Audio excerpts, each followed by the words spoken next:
Welcome. Today we're taking a fresh look at one of the most powerful speeches of our time, Steve Jobs' 2005 Stanford address. But we're going to examine it through a really unique lens, one that places his famous life lessons in a fascinating conversation with the principles of faith. Let's see what happens when the wisdom of Silicon Valley meets timeless theology. To really get inside Jobs' head, you have to start right here, with this incredibly honest and direct take on his own mortality. He didn't see the thought of death as something to be scared of. Nope. For him, it was a tool, a way to cut through all the noise and focus on what actually matters. And that brings us to the big question for today's explainer. Can these ideas from a tech visionary, someone rooted in a secular and even Buddhist-influenced worldview, can they actually find a deeper meaning when we look at them through a theological lens? Well, the source material we're digging into today makes a compelling case that yes, they absolutely can. Okay, so Jobs' first story is all about connecting the dots. You probably know this one, how he dropped out of college and then just randomly decided to take a calligraphy class. Seemed totally pointless at the time, right? But 10 years later, that class is what gave the very first Mac its beautiful fonts. But here's the thing. His real point had nothing to do with typography. It was all about trust. It was about believing that all the random, disconnected moments in our lives will somehow, eventually, make sense. You just have to trust in something. And this is where things get really interesting. The analysis here draws a fascinating parallel between Jobs' idea of trusting in whatever and the Christian concept of divine providence. You know, the belief that all things work together for good.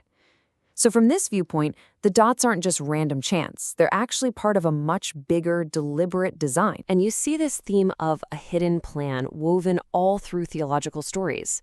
I mean, look at these examples. Moses, David, Joseph, they all have this in common. They went through these long periods that looked like total dead ends or even disasters. But later on, it was revealed that those moments were actually essential preparation for what came next. It points to a purpose that you just can't see while you're in the middle of it. This whole idea of finding a hidden purpose in unexpected places, well, it leads us right into Jobs' second story. This one's about love and about a huge loss. It's about that devastating moment when he was fired from Apple, the very company he started. I mean, that's a wild thing to say, isn't it? What seemed like a massive public humiliation, the absolute end of his life's work, he later said it was the best thing that ever happened to him. Why?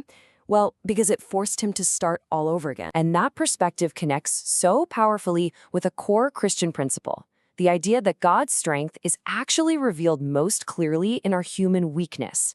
The Apostle Paul wrote about this, how it's in those moments of hardship, when we're humbled, that God's grace really shows up. So the point isn't just to endure loss, but to see it as an opening for a completely different kind of strength. And for Steve Jobs, this is exactly what happened. Getting fired set him free. He said it replaced the heaviness of being successful with the lightness of being a beginner again. And that lightness, that freedom, is what he said launched one of the most creative chapters of his life, when he went on to start both Next and Pixar. And finally, we get to Jobs' third story, where he looks the ultimate unknown straight in the eye, his own mortality, right after getting a cancer diagnosis. So Jobs didn't just see death as an ending. He saw it as a functional part of life's system, an engine for change that clears out the old to make room for the new. It's a pretty radical idea, and it's what gave him the courage to follow his own heart, knowing his time was precious and limited. And here again, we see this powerful contrast. While Jobs' view is super practical, death is a tool for progress, the faith perspective completely reframes it. From this view, death isn't a mechanism or an ending at all. It's a transition. It's a doorway to eternal life. This triumphant shout from the Apostle Paul just perfectly captures that faith perspective. It's this bold claim that because of Christ's resurrection, death itself has been defeated. It's no longer this final scary thing. It's a conquered enemy. It turns our greatest fear into a moment of ultimate victory. So, what's the takeaway from all this?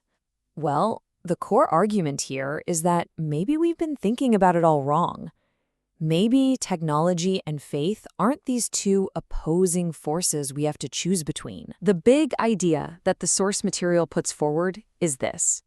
Steve Jobs' life, whether he realized it or not, shows us that our drive for innovation and a deep sense of divine purpose can coexist.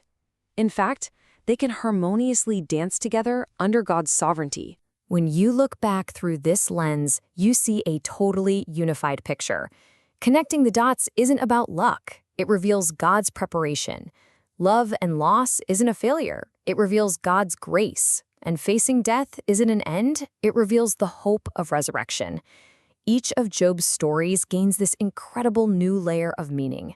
And this all points to a really powerful final idea. What if our work, our passion, is more than just a job? This verse from Colossians frames it as a form of worship, an offering. It suggests that the drive to innovate, to make a dent in the universe, as Jobs famously put it, can actually be an expression of a much higher purpose. So, we'll leave you with this to think about. No matter what you believe, it's a deep question worth asking yourself.